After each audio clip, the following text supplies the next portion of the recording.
আসসালামু আলাইকুম Iftekhar Ahmed Ratan senior lecturer in English. আজকে আলোচনা করব either dot dot dot or. খেয়াল করেন, তুমি অথবা তোমার ভাই হও একজন ডক্টর। এই ধরনের sentence, either you or your brother is a doctor.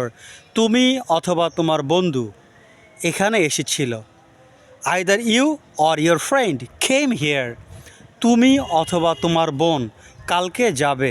Either you or your sister will go tomorrow. তুমি অথবা তোমার বাবা আমাকে ভালোবাসে। Either you or your brother or your father loves me. আমি অথবা আমার ভাই কাল সেখানে যাব। Either my brother or I will go there tomorrow. তিনি অথবা তার টিচার এটি করেছিলেন। Either he or his teacher did it. তিনি অথবা তার মা হয় একজন জ্ঞানী। Either he or his mother is wise. No more today.